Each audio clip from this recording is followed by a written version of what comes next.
Hey, this is Chris Miller. I'm the Director of Marketing here at Alibi Security, and I'm going to talk today about how to attach the THRM 213 to our pedestal stand here. So, one of the things you guys need to know about our smaller single-person thermal detection unit is that if you want to mount it to a stand, we're providing this awesome, really stable pedestal stand. With this, you'll get the bracket that needs to be attached. We'll have a couple pieces of industrial strength adhesive tape that goes on here. Simply attach the bracket on here, and then you're ready to mount the main display unit. Get a couple different critical things within the package, okay? So we're gonna get the thermal sensor, which is the wrist detection unit. We're gonna get the main digital face recognition display. We're gonna get a mounting bracket, which is for the sensor. We'll talk a little bit about how that goes on here in just a little bit. And then there's a couple of key packages of hardware. You're gonna get 3 screws in a separate package. Those are for mounting the bracket to the face detection unit, as well as mounting the sensor to the bracket, okay? So we'll get to those in just a little bit. And then this extra packet of hardware is the wall mounting hardware. So you'll see there's some wall anchors and screws in there. We're not gonna deal with those right now. The only tools you're gonna need for installation is a Phillips or a really small flathead screwdriver. I'm just using what I grabbed around the office. That's what happens when you let the dumb marketing guy do it, is he grabs whatever is around in order to make this happen. Plus, you're gonna need a star screw head, I guess that's what you call it, in order to finally attach the terminal to the unit. So, the first thing we're gonna do is we're gonna take the mounting bracket for the sensor and we're gonna attach it onto the unit. If you can see, there's a small screw hole down here at the bottom of the unit. We're gonna take the black screw that came in our pack of 3 screws, and we're gonna use this screw to mount the bracket right onto the face detection unit, okay? So we tighten that, get it positioned nice and tight. Now we've got our bracket attached to our thermal detection unit. Now we've already pre-wired the unit. We'll provide instructions in the package for how you attach that, okay? The next thing we're gonna do is we're gonna attach the sensor onto the bracket, and if you can see, these 2 extension arms go right into the 2 slots on the sensor. So we're gonna slide this right on. You see how easy that is? Now I'm gonna position this so I can see the screw hole. And sometimes you just gotta kind of move the sensor a little bit to find the hole. There we go, I've got that one. I'm gonna hand screw that one in. I'm gonna go ahead and turn this around and get the other screw positioned appropriately. And go ahead and get this hand screwed in. There we go. I've got both of them in, and now I'm gonna tighten. Okay? Really, really simple, right? Tighten this up. All right, so now we've got the sensor attached to the main face detection unit. Now what we want to talk about is how we mount this to the bracket. One important thing to note are we have 2 channels or slots on the back of this unit. Those slots are going to line up with the top of the bracket, which is mounted to the pedestal stand.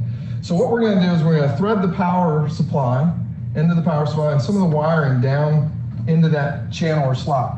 Then I'm going to align the 2 slots kind of at an angle on the back of the unit and slide those in. So that just provides a little extra security as we're attaching the unit. I'm gonna make sure my wiring isn't too far in the way. And then I'm just gonna press down a little bit on the bottom and I'll make sure that these screw holes align with the screws in the bottom of the unit. Okay, so I've got that one. I'm gonna hand tighten that. I'm gonna go underneath the sensor. This one's just a little bit tougher to get to. So just be a little bit patient. Hand tighten that one. I've got that one in. And I'm going to use my star wrench and go and tighten the rest of the way, right? I'm going to make sure that between the bottom screws and the top of the unit, we've got a nice secure connection for this. All right, so I'm going to tighten that up a little bit more. All right, so now we've got that nice and secure on the stand. I'm going to attach the power supply. the unit fires up and you're ready to go.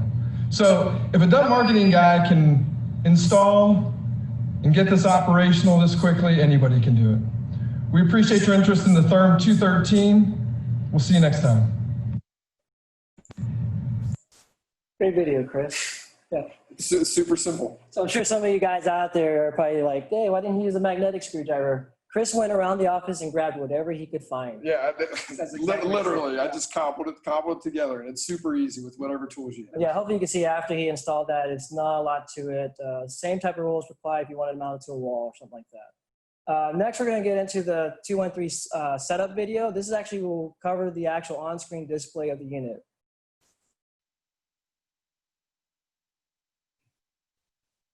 So what you want to do is hold down on the screen for more than 3 seconds to activate the menu. You're going to enter the password. You'll initiate this when you first boot up the unit.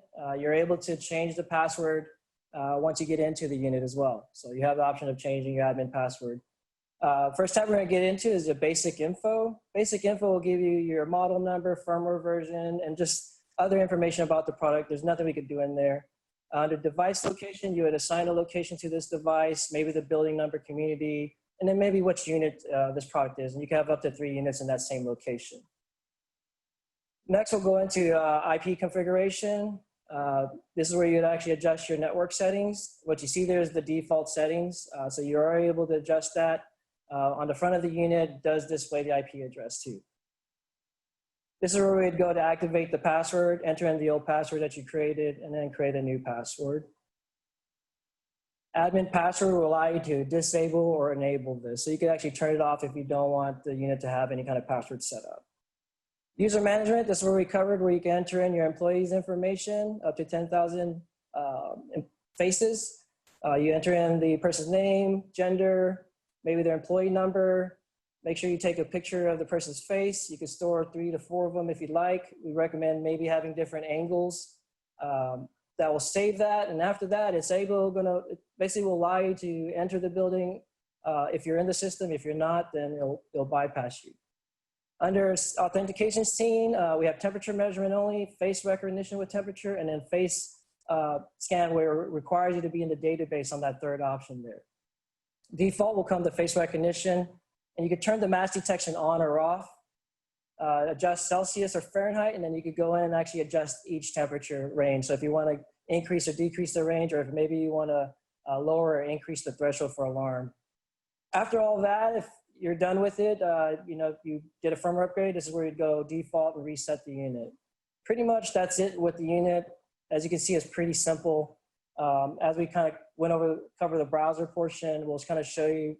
You're able to do the same functions through the browser as well.